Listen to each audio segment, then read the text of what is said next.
prior to 1866, there was a lot of war, from the colonies settling, within the 300 years prior to that. It was really difficult. And during this time, however, though, it was a time, where the colonies were occupying space that they had pretty much stolen from the natives and the tribes that, were here pre-Columbia time. It's just Christopher Columbus did not discover America. Colombia, exactly, is a Spanish, Hispanic name. He's not Italian, okay, or European. He's a pirate, a criminal pirate, okay, sent out to do a Jew job. That's it. Bottom line. Go discover a theft to steal, okay? They just wind up getting their ship to a shore of greatness, of such a valuable resource. And that is why they are in existence now. So, a problem that we have so often in this country is that, the people that are in position to know laws, pretty much, let's not even talk about, any out of this world type of things, but just pretty much basic things that natives should be aware of, basic things that Americans should be aware of, because of the history that we have with the colonies and their children, and because we are aware of the intent for the future for their offspring and their imperialistic views. And handling and just managing of their cultural affairs and their livelihoods. It just all is for one goal, capitalizing. It doesn't matter if they have to throw a human being in, as long as they are benefiting monetarily from it. I don't believe they care. But something that is very important, reading, for one, is very critical. Okay? I think that's probably why the internet came about, because with socializing on an international platform, even from home, for people that are introverted or don't even get out often, or even for people who have a financial disparity, the internet can almost take you anywhere you want to go and give you access, and someone else access to you from just about anywhere. And so I just don't think that in our past, that those lawmakers, those colonies, those people, their original forefathers ever meant for that to happen, for other people to gain access to certain material. And so I think that the time we're living in right now, specifically more so with this president select and in 2018, is that everyone is kind of like those people.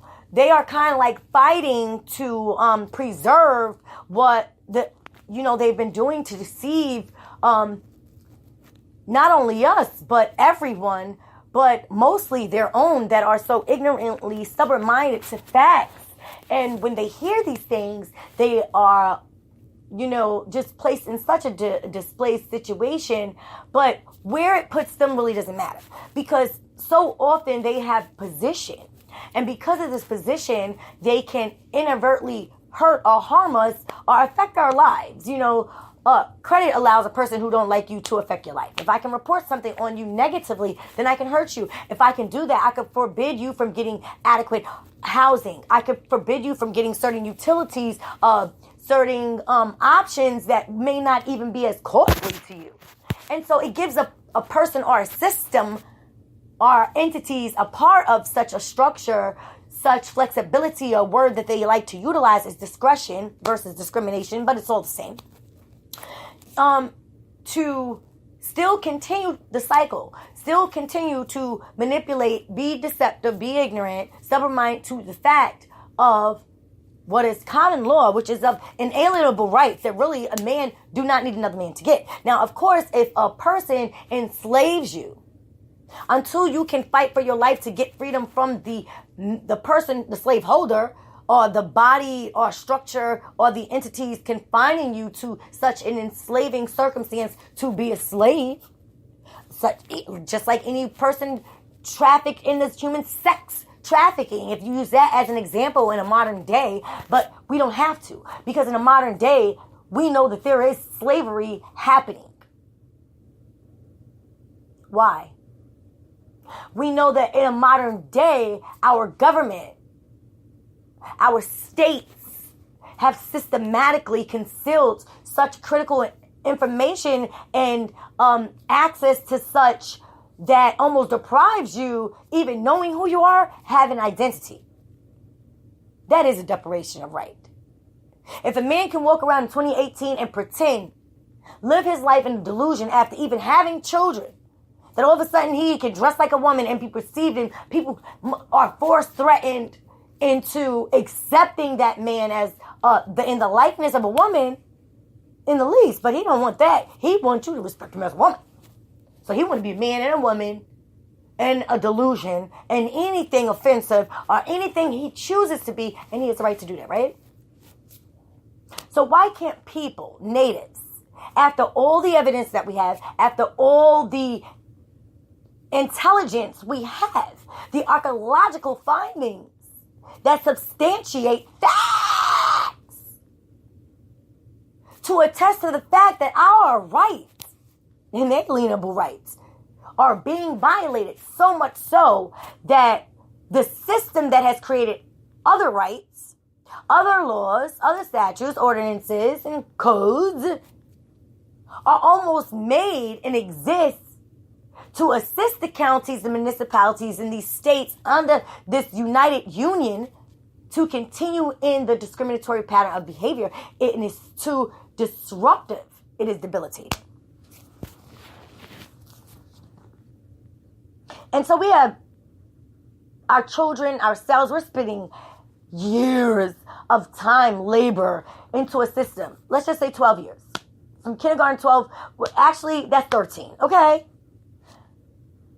Dedicating to a system that really your child is coming out not highly intelligent, not highly advanced, sophisticated, not able to build things with his hand, not able to, we don't have electricity for people. Things that we had hundreds of thousands of years ago, we do not have now.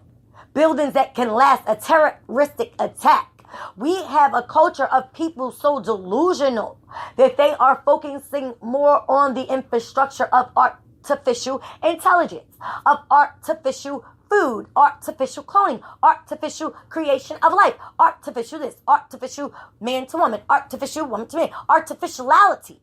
So much so we are getting caught up in the unrealistic approach to life, and which is most importantly, humanity. Because that is what we are here to do, to preserve. Now, my people still being forbidden in 2018, but immigrants are coming here to this country and foreign people, and they are taking on the Americanism. They are taking on our nativity. They are doing it in such a manner that it even challenges our true connection with this soil and this land. No, their families and their people, and they haven't died for anything here. The homosexuals neither. It's an individual isolated situations from which have been contained for a very long time until now when we have this force of a conformity on society.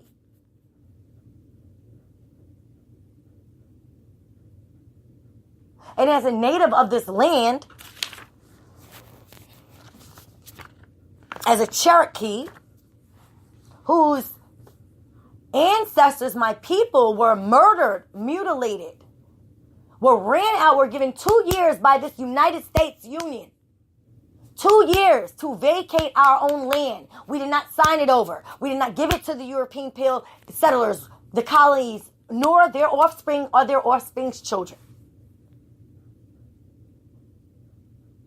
Do you know what forced out means? Do you know what it is for someone to write a piece of paper and tell you, look, you better get out of your home, you better get off your land, you better get away from that water, these lakes you built with your hands. Before we get here to continue the annihilation of you and your people, to ensure that you warriors are not here, that we are going to use our firearms and our guns, our rifles, and we are going to kill as many of you as we can. Our military the Confederate Army, admirals from Great Britain's offspring. They are going to kill my people. If you know anything about my history, my American native history, then you know that there was devastation in the Trail of Tears for the Indians, what you call the Indians. We defied the thought of someone coming and running us off of our land, from our homes, from the soil we nurtured.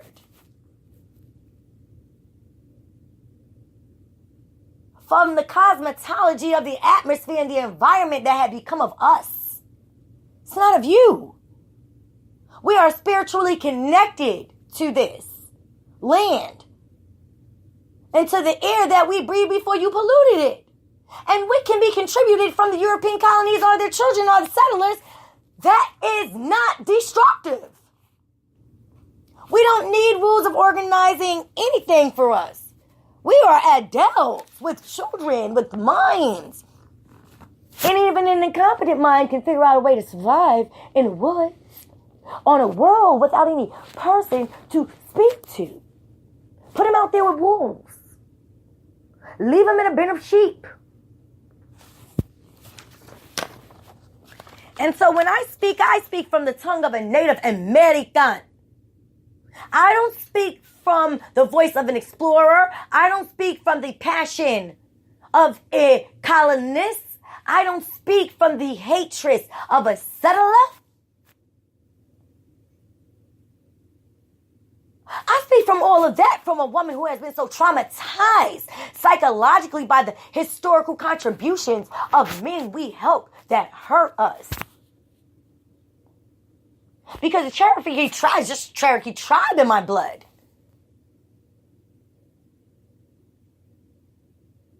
What the Moors has done for this nation and for the United States is impeccable. And for such people to be so unappreciative that they cannot adhere to treaties, that they go behind our back and ratify treaties amongst themselves and say that it's an agreement. An agreement amongst yourselves is an agreement amongst yourselves. It is not an agreement with the nations of this land, nor their children or offsprings, from which we do not need any of you or your children or your offspring, your computers and databases to speak for us. We have been speaking for ourselves without any of that for very long. And so I present the treaty with the Cherokee Nation, 1866. Treaty with Cherokee Nation. Articles pertaining to African Cherokee citizens. They call them African Cherokee citizens. They just can't let that word go. Because for them to be able to call us an African, it makes them feel so superior to themselves to connect a person with something that the modern pill European believes, or the modern immigrant or foreigner coming into this land believes, is something of inferiority. When we know that even those slaves you stole and called slaves were the best of the best of the best from the best families of tribes. Because this land and that land was connected as Ham and Cush. And so we, as the descendants of the Cushites, have been speaking. And now in 2018 must be heard, as I have sons and daughters. And they have rights that they don't need from a foreigner or an immigrant on their ancestor soil that those people are destroying. And so I say, 1866 Treaty with Cherokee Nation, articles pertaining to African Cherokee citizens and ending slavery in the nation. July 19th, 1866, ratified July 27th, 1866. Proclaimed August 11th, 1866. Do you see that? Do you see that? They make an agreement with the people to stop the people, stop the uproar, to extinguish the uproar, to make the people believe, perpetrate the fraud, the misconception that all is well and we are in agreement. But after that period, they are sure to let you know that they went and had a private conference or meeting behind the back of the people that this agreement was made with, which is a cultural normal behavior even in 2018 from 1776, 1778 is a continuous pattern of a demonic behavior. And so it says ratified July 27th. So they waited about 8 days after, and they sat amongst themselves and gathered their people from their union states and territories, and they said, look, we're not really going to do it like that. We're going to do it like this. And this is how we're going to be able to really do it, how we're going to do it, because we've ratified it. So now it's not really under the contractual bonds and agreement with them, because they weren't at the table. It's the ratified agreement that we're making at our table that they're not sitting at. And so they proclaimed, 2 weeks later, proclaimed on August 11, 1866, another change. 3 changes after you sit with the party that is supposed to be a party to an agreement. When you're making contracts without a person, when you're adding to a contract without a person, when you're adding other people to it, or you're taking the opinion, you're creating a new contract, it's a fucking fraud.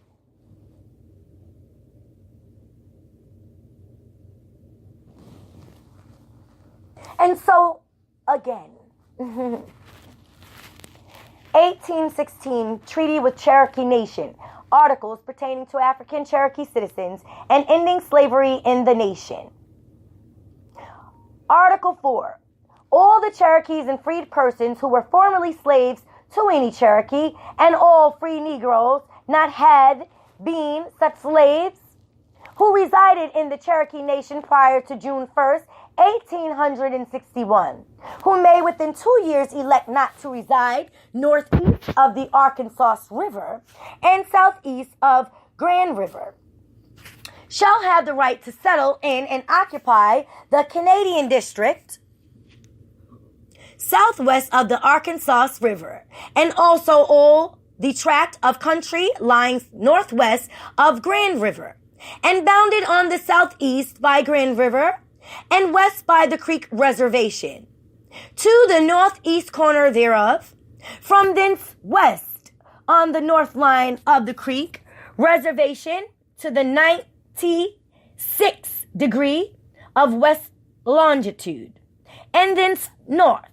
on said line of longitude so far that a line due east to Grand River will include a quantity of land equal to 160 acres for each person who may so elect to reside in the territory above described in this article, provided that part of said district north of the Arkansas River shall not be set apart until it shall be found that the Canadian district is not sufficiently large to allow 160 acres to each person desiring to obtain settlement under the provisions of this article. Article 5. The inhabitants electing to reside in the district described in the preceding article shall have the right to elect all their local officers and judges, and the number of delegates to which by their numbers they may be entitled, and in any general council to be established in the Indian Territory under the provisions of this treaty, as stated in Article XII, and to control all their local affairs, and to establish all necessary police regulations and rules for the administration of justice in said district, not inconsistent with the Constitution of the Cherokee Nation, are the laws of the United States, provided the Cherokees resided in the said district shall enjoy all the rights and privileges of other Cherokees who may elect to settle in said district as hereinbefore provided, and shall hold the same rights and privileges and be subject to the same liabilities as those who elect to settle in said district under the provisions of this treaty. Provided also that if any such police regulations or rules be adopted which, in the opinion of the President, bear oppressively on any citizen of the nation, he may suspend the same, and all rules or regulations in said district or in any other district of the nation discriminating against the citizens of other districts are prohibited and shall be void. Article 9. The Cherokee Nation having voluntarily, in February 1863, by an act of the National Council, forever abolished slavery, hereby covenant and agreed that never hereinafter shall either slavery or involuntary servitude exist in their nation otherwise than in the punishment of crime, whereof the party shall have been duly convicted in accordance with laws applicable to all the members of said tribe alike. They further agree that all freedmen who have been liberated by voluntary act of their former owners are by law, as well as all free colored persons who were in the country at the commencement of the rebellion and are now residents therein, or who may return within 6 months, and their descendants shall have all the rights of native Cherokees, provided that owners of slaves so emancipated in the Cherokee Nation shall never receive any compensation or pay for the slaves so emancipated. Article 10. Every Cherokee and freed person reside in the Cherokee Nation shall have the right to sell any products of his farm, including his or her livestock, or any merchandise or manufactured products, and to ship and drive the same to market without restraint, paying any tax thereon which is now or may be levied by the United States on the quantity sold outside of the Indian Territory. Now this source is from the Indian Affairs, Laws and Treaties, Volume 2,